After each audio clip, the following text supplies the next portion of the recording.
नमस्कार आदाब। न्यू विदर्भ स्वदेशी न्यूज में आप सभी का स्वागत। प्रतिनिधि आसिफ खान इनकी रिपोर्ट। फिर एक बार इंसानियत को शर्मसार करने वाली घटना। कानून व्यवस्था पर बड़ा सवाल, आखिर जलगांव खानदेश में हो क्या रहा है, पूरे महाराष्ट्र में चर्चा का विषय। जलगांव खानदेश के यावल तालुके में हुई दर्दनाक घटना से पूरे जिले में सनसनी फैल गई है। इमरान यूनुस पटेल की बेरहमी से हत्या के बाद उनका परिवार गम और सदमे में डूबा हुआ है। इस बीच एमआईएम पार्टी के बुलढाना जिला अध्यक्ष दानिश शेख ने मृतक इमरान पटेल के परिवार से मुलाकात की और उनका हाल चाल जाना। उन्होंने परिजनों को भरोसा दिलाया कि इस इंसाफ की लड़ाई में एमआईएम पार्टी उनके साथ मजबूती से खड़ी है। परिवार से मुलाकात के बाद दानिश शेख सीधे यावल शहर पुलिस स्टेशन पहुंचे और पी साहब से इस पूरे मामले पर चर्चा की। उन्होंने पुलिस प्रशासन से मांग की कि हत्या के पीछे जो भी आरोपी हैं उन पर कड़ी कार्रवाई हो और किसी भी दोषी को बख्शा न जाए। दानिश शेख ने कहा कि ये सिर्फ एक परिवार का नुकसान नहीं है, बल्कि समाज की शांति और भाईचारे पर हमला है। न्याय मिलना ही चाहिए और जल्द से जल्द मिलना चाहिए। इस मौके पर पार्टी के स्थानीय पदाधिकारी और कार्यकर्ता भी बड़ी संख्या में मौजूद थे।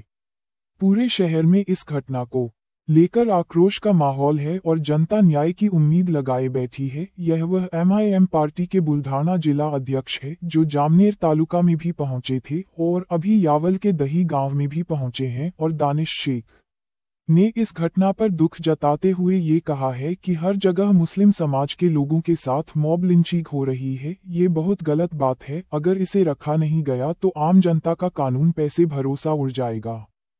उस वक्त वसीम भाई यावल, आबिद खान यावल, वसीम भाई रावेर, आसिफ खान पत्रकार, अब्दुल रहमान मौजूद थे।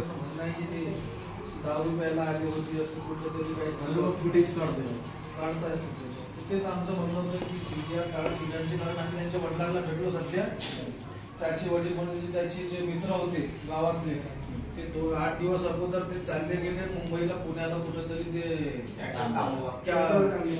स्कॅटरचे कामावर। यांचा आधार कार्ड भेटत नव्हता म्हणून हा काही गेला नाही। यांच्यासोबत त्याची 2-3 दिवस झाले, त्याच्यासोबत त्याची मैत्री झाली होती, मित्र झाले त्याच्यासोबत।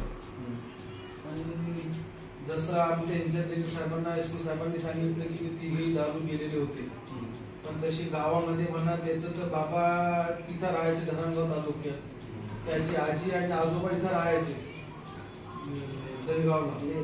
तिथं लोकांचं असं म्हणणं की तो कधी समजा घटी आला तर तसे आम्हाला दिसतं नाही, समजा की बोलताना हिंडताना काही नशा करायचा, काही करायचं, मिळेल ते कामं करायचं आणि त्याची दोघी आजी आजोबाला तो सांभाळ करायचा। साहेब आमचं असंच म्हणणं होतं, आपल्याकडून एक विनंती होती आणि इतकी आमची अशी इच्छा आहे की त्यांची सीडीआर काढून त्यांचे जे फुटेज भेटतील त्या परिवारावर तुम्ही नाही, आमची एवढीच विनंती आहे आपल्याला। कारण जळगाव जिल्ह्याच्या पोलिसांनी याच्या अगोदर सुद्धा आम्हाला सहकार्य केलं। मॉब लिंचिंगची एफआयआर तिथं दाखल झाली जामनेरमध्ये। तिथल्या पोलिसांच्याकडून जी अपेक्षा होती, 8 लगेच त्यांनी अंत्यविधीच्या दरम्यान 4 आरोपी अटक पण केले। मॉब लिंचिंगची टेल टू मर्डर सर्व सहकार्य आम्हाला पण अशीच एक अपेक्षा आपल्याकडून की आपण त्याच्यामध्ये त्या पीडिताला परिवाराला न्याय द्यावा, त्याच्या मारेकरूंना कठोर कारवाई करायची आमची विनंती आहे।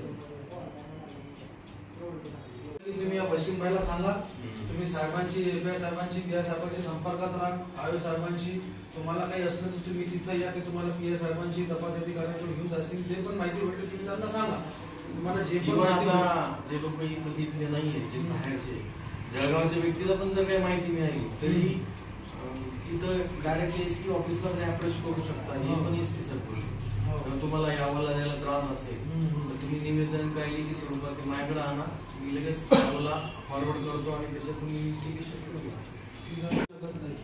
अशी घटना घडायला नको हेच आमची इच्छा आहे।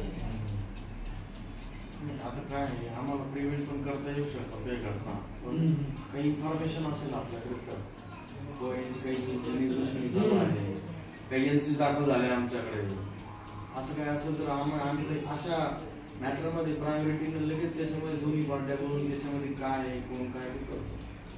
आता अकस्मात डायरेक्ट आल्यामुळे आणि गावातून पण असं कोणी काही सांगितलं नाही की यांचे काही वाद्य आहे काही